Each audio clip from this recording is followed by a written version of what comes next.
nagbibenta ng flat fishball dito. Buti na nakita namin.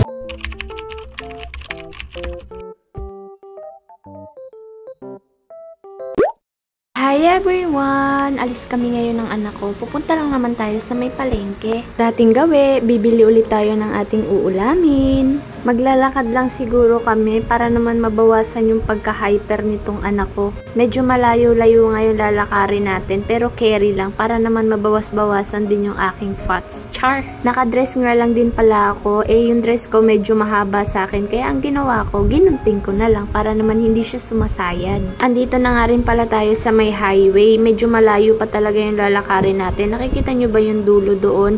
Hanggang doon pa yan sa dulo. And fast forward, nasa kalahati na tayo. Hindi ko na binidyo lahat kasi nagmumukha na akong tanga. Pinagtitinginan na ako para na akong nilalamon ng lupa. Medyo pagod na nga rin yung anak ko dito pero mabuti na lang meron tayong nadaanan na street foods. First time ko nga rin pala makakita na may nagbibenta dito sa Zamboanga na flat fishball.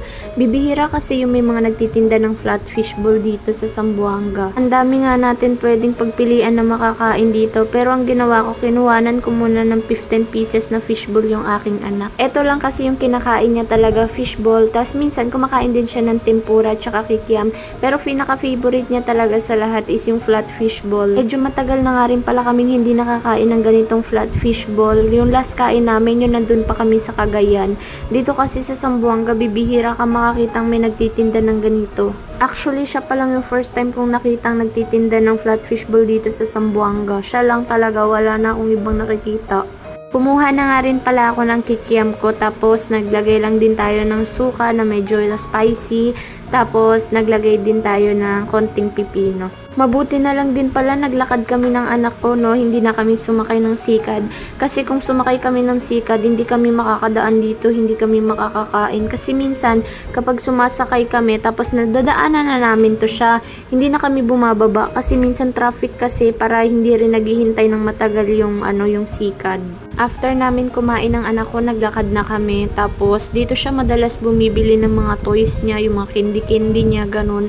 Hindi na sana ako bibili kasi nagbabudget ako ng pang-ulam namin. Kaya lang, pag hindi mo siya pinagbigyan, nagmamaoy siya, nagagalit. Ganun kasi to, pag hindi niya nakukuha yung gusto niya, nagagalit siya, nagmamaoy, tutupakin, ganun. Kaya ang ginawa ko, binilan ko na lang. Tapos, meron pa siyang gustong ipabili sa akin.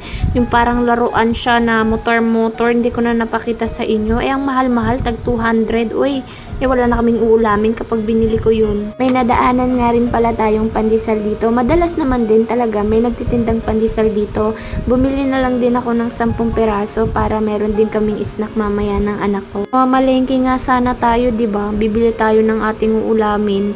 Kaya lang yung pera hindi na inabot kasi medyo marami kaming binili. Yung mga nakakain namin, yung budget ba nawala. So ang ginawa ko, bumili na lang tayo ng lutong ulam. Pero diba kagaling? Ginabi na nga rin pala tayo, di ba kanina nung umalis kami medyo may liwanag pa.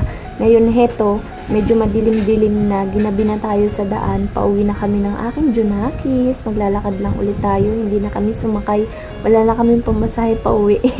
So yun lang naman yung ganap ngayong araw and thank you so much for watching. Bye bye!